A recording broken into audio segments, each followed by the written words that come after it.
Reporte 100.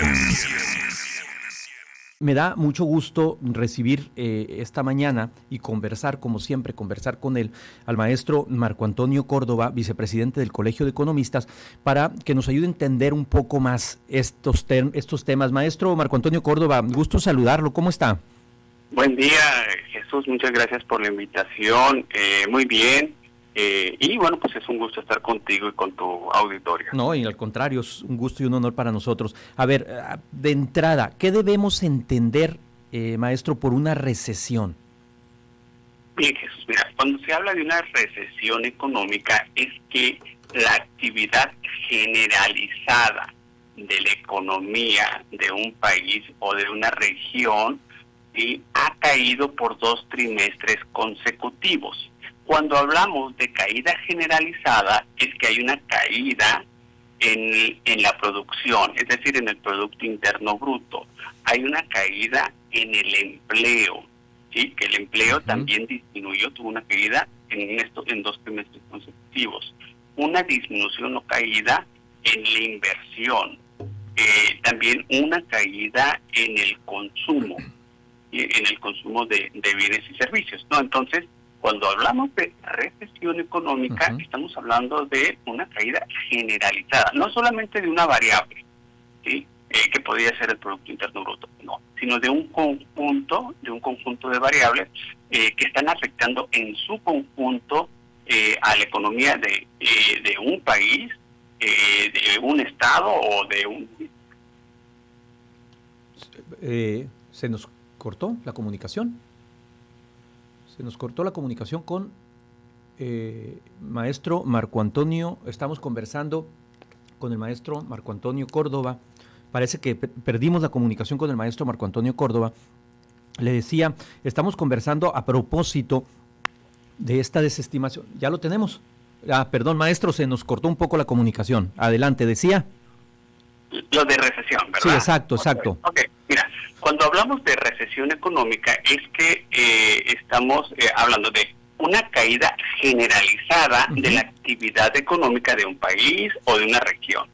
Y que caída generalizada es cuando hay una caída en la actividad productiva de las empresas o lo que es el Producto Interno Bruto, hay una caída en la generación de empleo, hay una caída en la inversión privada, hay una caída también en el consumo de bienes y servicios. Entonces, una recesión económica, esto por 2 trimestres consecutivos. 6 meses, 6 meses de caída. Exactamente, 6 meses.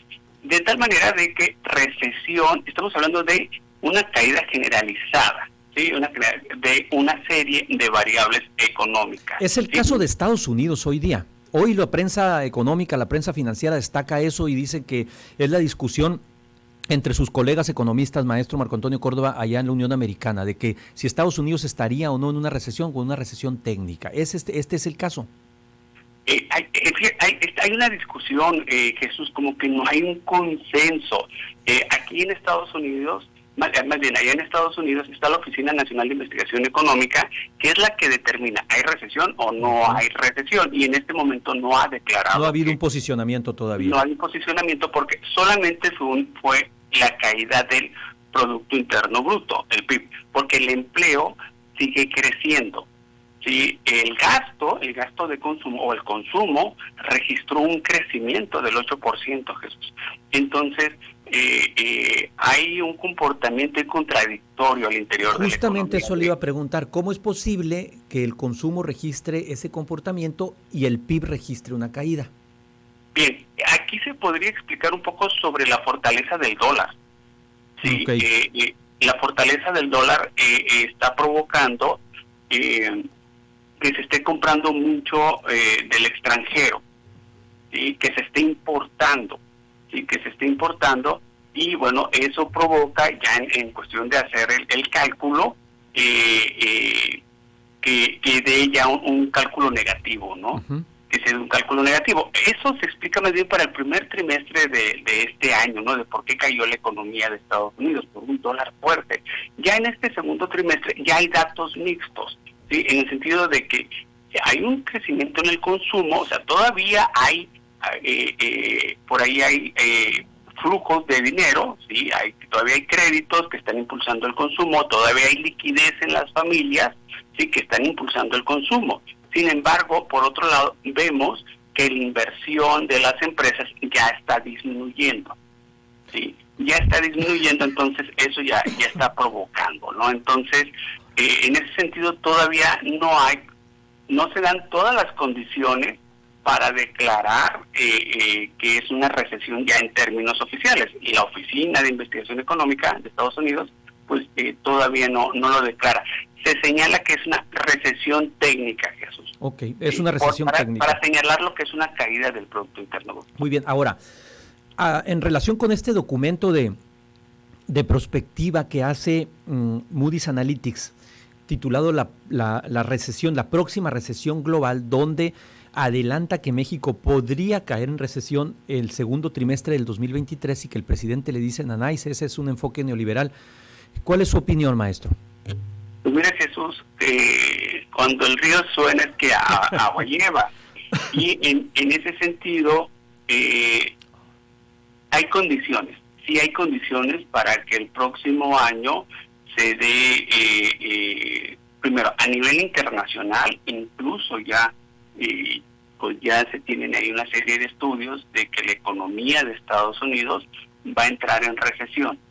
El próximo año ya estaría entrando en una recesión ya con todos los elementos. ¿Sí? Y en ese sentido, dada la interrelación que se tiene, que tiene la economía mexicana con la economía norteamericana, pues existe una alta posibilidad de que la economía aquí del país pues también entre en una etapa de caída. Estamos económica. hablando para el 2023, o sea, dentro de un año exactamente, el segundo trimestre del 2023.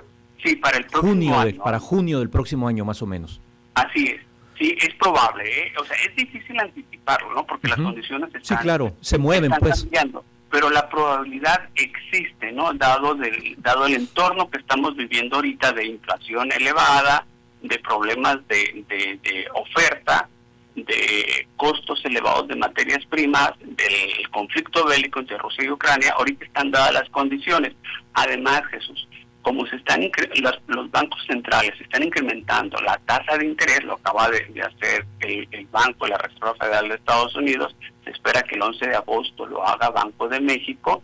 Al incrementar la tasa de interés, pues esto provoca un efecto restrictivo, o sea, restringe la actividad económica, restringe la inversión, porque encarece el crédito, restringe el consumo también, porque encarece el crédito al consumo, de tal forma que la demanda de bienes y servicios tiende a disminuir. Pero al incrementar la tasa de interés, Jesús, no es un efecto directo. Si no es, ya subió la tasa de interés, el día de mañana ya tenemos el efecto. No, eso se le llama un efecto rezagado. ¿Sí? Cuando se incrementa la tasa de interés, dice, va a tener un efecto en 6 meses, o a lo mejor un poco más. ¿Sí? Y en ese sentido es que se hacen estos modelos técnicos, en el sentido de que se van a ir incrementando la tasa de interés lo que resta del año. Y en ese sentido, el efecto de estas alzas en las tasas de interés se van a dar, ¿sí?, con mayor fortaleza el próximo año, y lo más probable es que genere una recesión principalmente en Europa, Jesús. De allá va a venir la ola. De allá viene la ola. Ahora, de allá viene la ola. Ahora, maestro Marco Antonio, bélico. De allá viene la ola de Europa, Estados Unidos, y después lo más probable es que se nos venga para nuestro país. Ahora, maestro Marco Antonio Córdoba, vicepresidente del Colegio de Economistas, en medio de este entorno, de este contexto internacional de incertidumbre económica, porque así alcanzo a leer los comentarios que usted me está haciendo, no deja llamar la atención, lo decía yo en la primera hora del noticiario, 2 noticias importantes para Sonora. Primero, que amanecemos como líderes en crecimiento económico en el norte del país, de acuerdo al INEGI, por un lado, y por otro lado una inversión de 38,000 millones de pesos que se anuncian ayer por parte de Grupo México. ¿Qué opinión le merece esto? ¿Nos va a ayudar? ¿Nos va a blindar de alguna manera? ¿Es una vitamina para si estos pronósticos que hacen Moody's Analytics y otros economistas llegaran a concretarse, a cumplirse? Mira, Bien, Jesús. Mira, aquí el dato que dio a conocer INEGI el día de ayer es referente al primer trimestre. Sí. ¿Sí? El primer es correcto. Es el primer trimestre, sí es. Primer trimestre. Los primeros 3 meses del año la economía sonorense registró un crecimiento pues del 4%. El del segundo no lo tenemos todavía, ¿no? Todavía no, Jesús, pero ya tenemos ahí algunas cifras, ¿sí?, de que la economía sonorense ya se está desacelerando. Es decir, su tasa de crecimiento está disminuyendo, ¿sí? Entonces, sí, el primer trimestre fue un crecimiento relativamente elevado, se mantuvo un dinamismo fuerte en su actividad productiva, impulsado por la industria automotriz que estuvo exportando al mercado norteamericano. Sin embargo, Jesús, ya las últimas cifras que se tienen, los últimos datos de la industria automotriz aquí a nivel estatal ya indican una disminución, lo cual incide mucho en la actividad económica en su conjunto. Y por lo tanto, lo que estaríamos esperando en estos próximos meses es que la economía sonorense, al igual que la nacional y la estatal, se tienda a desacelerar. Es decir, sí va a crecer, pero a un menor ritmo. El año pasado cerró con 5.6. Con cifras desestacionalizadas. El primer trimestre también con cifras desestacionalizadas creció 4.8. Sí, va para abajo. Muy ligeramente hacia abajo. Pero ya lo que resta, sí, lo más probable es que sí va a seguir creciendo, pero con tasas menores. Es decir, ya, un escalón menos. De tal manera que para finales de año, Jesús, ya es una estimación propia, lo más probable es que la economía sonorense esté creciendo alrededor del 2%. Es decir, sí va a haber crecimiento, sí, pero menor a lo que se registró el año pasado. Y esto derivado del menor dinamismo que estaría presentando la economía norteamericana, porque hay que recordar que las exportaciones sonorenses, que representan el 100%, el 60% de lo que producimos, pues tienen como destino al mercado norteamericano. Y si la economía norteamericana disminuye, pues ellos demandan menos, compran menos, y por lo tanto nosotros les vamos a vender menos y vamos a producir menos, y eso nos va a afectar, Jesús. Y en ese sentido es el panorama hacia adelante. El primer trimestre resultó bueno. El segundo trimestre también relativamente bueno, pero con menor crecimiento, ¿no?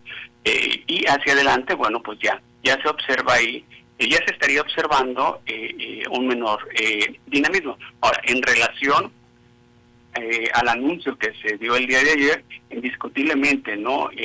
Son buenas noticias, porque eso habla del buen ánimo, sobre todo del buen ánimo de los inversionistas. De los inversionistas, de las empresas, de invertir aquí en la entidad. Y eso, bueno, pues se propaga, ¿no? Se propaga a nivel nacional y a nivel internacional mira, grupo, esta empresa va a destinar tantos recursos, entonces está confiando, está apostando. Y al materializarse esta inversión, Jesús, pues va a generar un efecto multiplicador al interior de la entidad, sobre todo en la región donde se va a llevar a cabo la inversión, ¿no? Sí estaría generando un impacto positivo, pero primeramente tendríamos que ver, ¿no?, la forma en que se va a distribuir esta inversión y las regiones donde se va a estar dando esta inversión, para ver realmente qué efectos podría tener al resto de la economía sonorense. Muy bien, maestro Marco Antonio Córdoba, vicepresidente del Colegio de Economistas de Sonora, le agradezco muchísimo nos haya tomado esta llamada de teléfono para compartir sus puntos de vista, su opinión. Gracias por la invitación, Jesús. Como siempre, es un gusto coincidir contigo. Gracias, maestro, que esté muy bien, que tenga buen día y mejor fin de semana. Igualmente, Jesús, un abrazo. Igualmente. Reporte 100.